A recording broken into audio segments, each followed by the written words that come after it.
1984 का साल भारत के इतिहास में एक ऐसा काला अध्याय है जिसे याद करके आज भी रूह कांप उठती है। लेकिन इसकी शुरुआत सिर्फ 1984 से नहीं हुई थी। इसकी जड़ें बहुत गहरी हैं, आजादी के पहले से ही। ये एक ऐसा आंदोलन था जिसमें धार्मिक पहचान को हथियार बनाकर अलगाववाद की चिंगारी को भड़काया गया। पर सवाल ये है, क्या खालिस्तान मूवमेंट सिर्फ एक धार्मिक आंदोलन था या फिर इसके पीछे थी अंतर्राष्ट्रीय साजिशें, भारत को तोड़ने की प्लानिंग और गलतफहमियों की एक सुनियोजित खेती। 1947 में जब भारत का विभाजन हुआ, तब सिख समुदाय को यह एहसास हुआ कि उन्होंने भारत की आजादी के लिए जो कुर्बानियां दी, उन्हें शायद वो सम्मान नहीं मिला जिसकी वे उम्मीद कर रहे थे।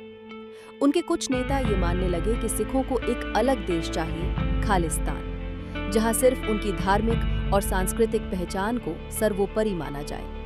हालांकि सिखों का एक बड़ा हिस्सा इस सोच से सहमत नहीं था, लेकिन कुछ कट्टरपंथी विचारधारा वाले लोगों ने इस मुद्दे को हवा देना शुरू किया। 1978 से 1984 के बीच पंजाब की राजनीति और धार्मिक स्थिति पूरी तरह से बदल चुकी थी।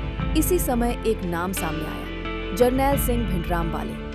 वो एक करिश्माई, तेज तर्रार और कट्टर सिख प्रचारक थे। उन्होंने युवाओं को धार्मिक मूल्यों की ओर लौटने को कहा, लेकिन साथ ही कट्टरता और हिंसा को भी हवा दी। भिंडरांवाले को शुरू में कांग्रेस पार्टी ने अकाली दल को कमजोर करने के लिए बढ़ावा दिया, लेकिन धीरे धीरे वे बेकाबू हो गए और हथियारबंद विद्रोह के प्रतीक बन गए। 1984 की जून की एक रात भारतीय सेना ने अमृतसर के स्वर्ण मंदिर परिसर में ऑपरेशन ब्लू स्टार को अंजाम दिया। मकसद था भिंडरांवाले और उनके समर्थकों को मार गिराना, जो मंदिर में छुपे हुए थे। इस ऑपरेशन में सैकड़ों लोगों की मौत हुई और सिख समुदाय में भारी आक्रोश फैल गया। ये हमला न केवल एक सैन्य कार्रवाई थी, बल्कि भावनात्मक रूप से एक पूरी कौम को झकझोर गया। ऑपरेशन ब्लू स्टार के बाद अक्टूबर 1984 में प्रधानमंत्री इंदिरा गांधी की हत्या उनके ही 2 सिख अंगरक्षकों द्वारा कर दी गई।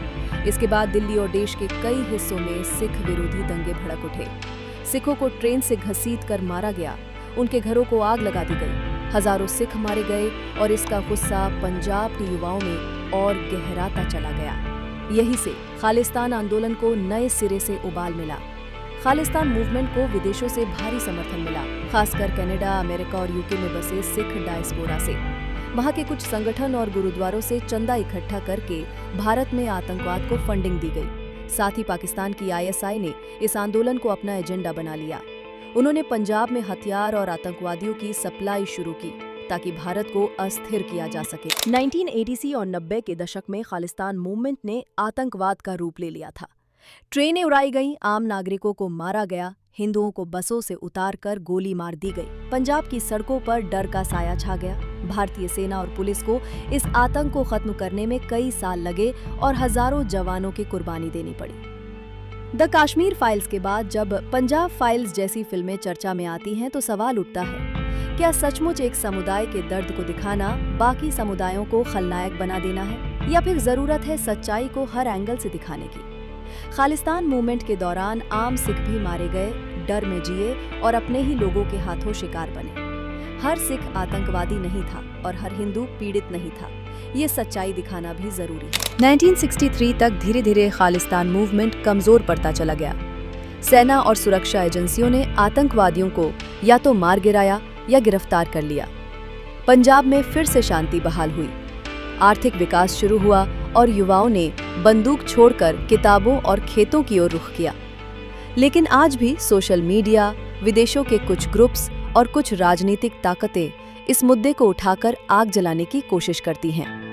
खालिस्तान मूवमेंट सिर्फ एक धार्मिक लड़ाई नहीं थी, ये एक राजनीतिक चाल, एक अंतर्राष्ट्रीय साजिश और हमारी आंतरिक नासमझी का मिला-जुला परिणाम था। जब तक हम अपने इतिहास से सीख नहीं लेंगे, हमें कोई भी ताकत अपने ही देश के भीतर दुश्मन खड़ा करने में देर नहीं करेगी।